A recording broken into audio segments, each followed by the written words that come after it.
بسم اللہ الرحمن الرحیم۔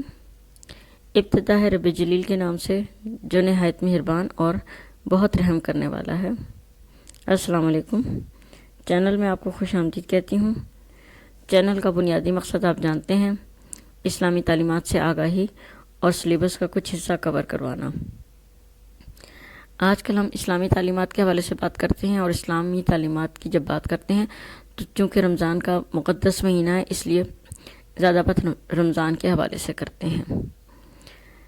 رمضان کے حوالے سے ہم نے روزوں کے بارے میں بات چیت کی، روزوں کی فرضیت کے بارے میں بات کی، روزوں کی افادیت کے بارے میں بات کی، فوائد کے بارے میں بات کی، اور روزوں میں کی جانے والی کچھ عبادات کا تذکرہ کیا، روزوں کے مسائل کے بارے میں بات کی۔ اس وقت جو ہم بات کریں گے وہ رمضان کے مہینے میں پیش آنے والے اہم واقعات ہیں۔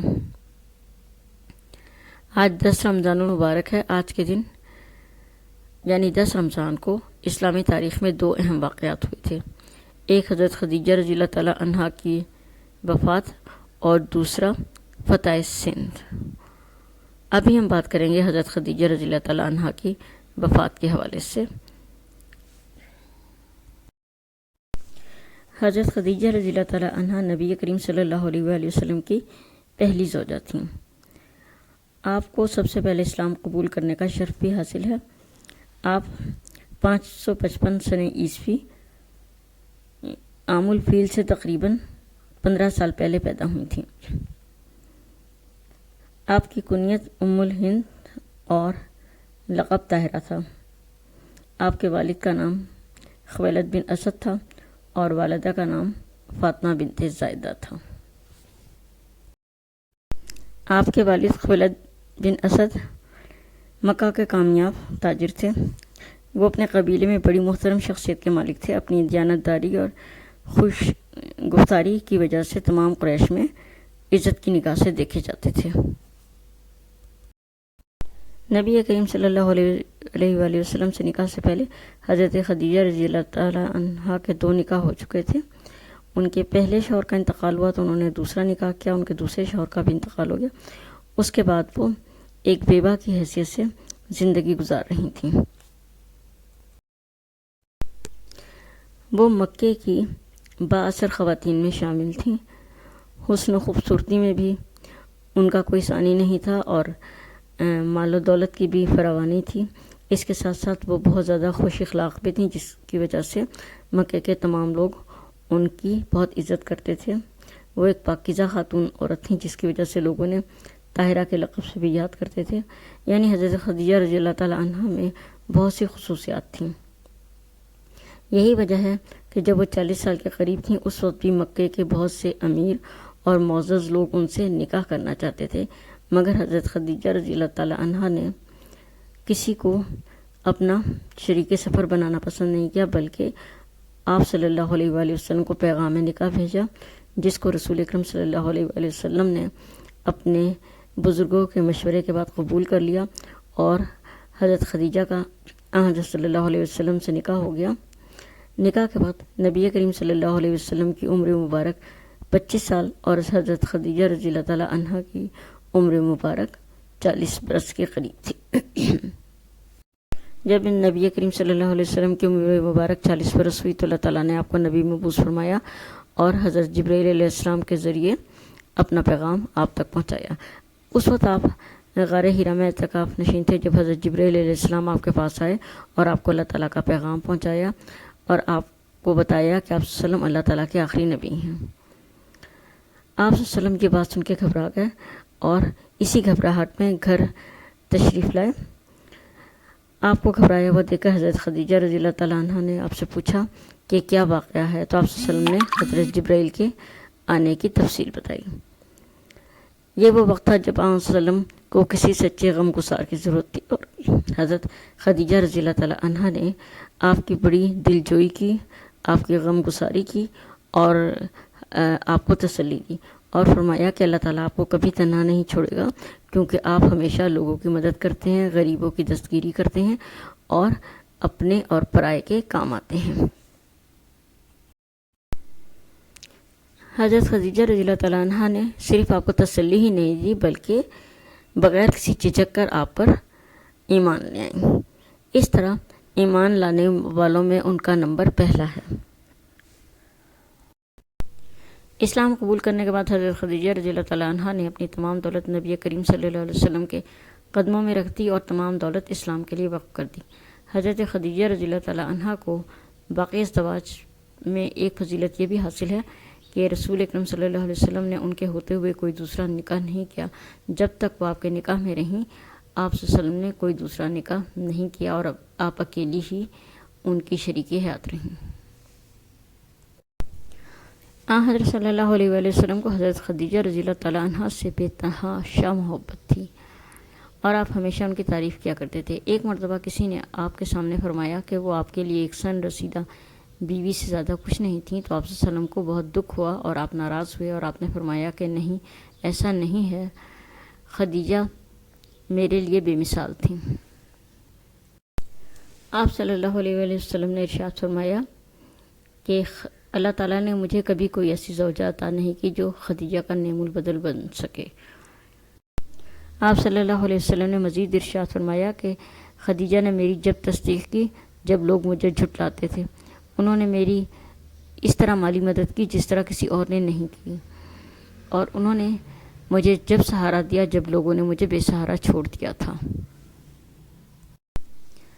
حضرت ابو ہریرہ سے روایت ہے کہ ایک دن حضرت جبرائیل علیہ السلام نے نبی کریم صلی اللہ علیہ وسلم کی خدمت میں حاضر ہو کر حضرت خدیجہ کی طرف اشارہ کرتے ہوئے فرمایا کہ یہ خدیجہ ہیں، ان کا کھانا پینا اور اٹھنا بیٹھنا ہمیشہ آپ کے ساتھ رہے گا، کیونکہ اللہ تعالیٰ نے انہیں سلام بھیجا ہے اور میں بھی انہیں سلام کہتا ہوں۔